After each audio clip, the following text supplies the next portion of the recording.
Hello everyone, my name is Devansh and today we are going to be discussing about carbon capture technology and peak. In this slide and presentation, I'm going to be discussing about what carbon capture technology is, why is it necessary, what's peak oil and why is that necessary, the laws and challenges faced for both of them, and at the end we'll see some useful solutions that can be measured up. So let's understand what carbon capture technology is. Actually, carbon capture technology is a technology that can be used to capture majorly carbon dioxide that's been emitted from the industries as well as from the carbon solutions, as in from energy solutions. And why is that necessary? It's because carbon dioxide is one of the major emissions, as well as it's also one of the major leading gases that in the greenhouse effects. So it's one of the top ones according the nitrogen dioxide as well. Then we're going to discuss about the accountability by the Petranova as well as the CCS output in the non-discipline. So what happened was that the Petranova is one of the industries back in 1900 something, and in that what they did was they misled the public about the numbers, and they had the taxation fraud first of all, and second the environmental fraud as well. They misled the numbers so as they claimed that it was pretty low, but in regularly when it found out after the investigation, it said to be that it was pretty high. So that was a concerning thing for the same. Then we're going to understand what peak oil is and why is that important. Peak oil is actually more of a stage that it's going to be reached at the maximum, or it's about to be reached at the maximum production level for throughout the world. So this is more of a theoretical point that it's said to be that it's almost at the verge of reaching, or it might have been already reached as well. And why peak oil is important is because it brings economic strength, because it brings geopolitics into play, as well as it brings a lot of money in well.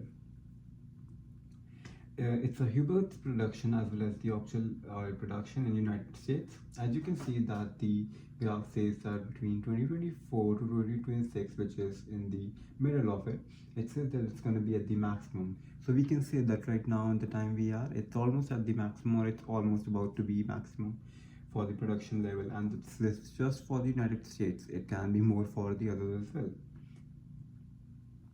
One of the Rayleigh's famous quote is that the United States people might not be aware, but the oil is one of the things that can be easily, as well as it's been gifted for them. It's like a gift for them, and it has been for a very low price. So as he says, the people of the United States don't recognize it, but the oil industry has given the greatest gift to the people of the nation, and that gift is the low cost of energy, which actually comes to be true. Let's see about the laws for the CCT and the peak oil. So the laws that was introduced was that Inflation Reduction Act as well as Canadian Net Zero Emission. What Inflation Reduction Act is that it was more of a credit towards the promised, as well as the industries, whatever they say, and it was a credit about storage, transportation, as well as reuse of the same captured carbon dioxide. And the other Canadian net zero emissions is a stage that we hope to reach by 2050, that it should be net zero. Canada should be a carbon neutral country.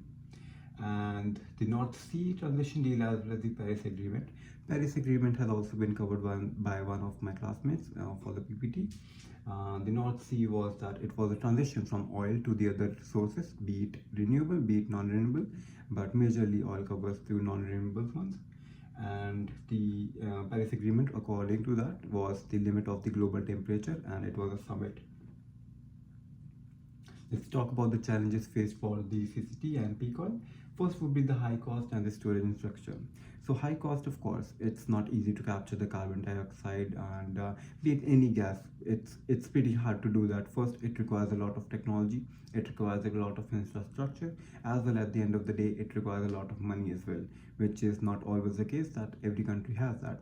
And the country who is not performing in a carbon capture technology thing, that's gonna be a harm to overall world. It's not just that it's gonna stay in the problem itself.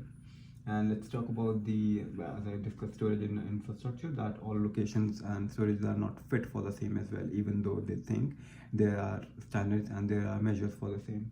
the supply and demand mismatch. So it's more of like that the demand might be high, and if the supply is low, the economy is going to shoot. The price of the, let's say, petrol and gas, it's already in the sky high, and it's going to create issues for the same. And of course, it creates the geopolitics risk as well.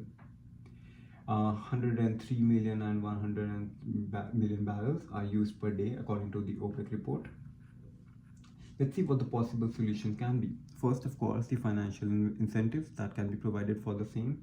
Other can be better infrastructure. We could do have a better research, or in any say, let's have more of reusable. We could move towards the renewable sources of energy. It doesn't have to be coal, or it doesn't have to be the fossil fuels only. We could, as EVs are emitting, and we already have such a good high percentage for Teslas in the cars. Of course, it's not everybody's first choice, but it's not about a choice right now. We are already in a state that we don't have much options to go forward with, and we need to plan for some of the all-dependent economies. Why that so? Because they are a part of the world. First, second, it's more like we have been getting oil from them, be it for the price any they offered, but at the end of the day, we are all in together. So that would be something that we should look forward. And if you guys have any kind of question, I would be happy to address that, and we can have something in the discussion group. Thank you so much for watching my presentation, and you have a lovely day. Thank you.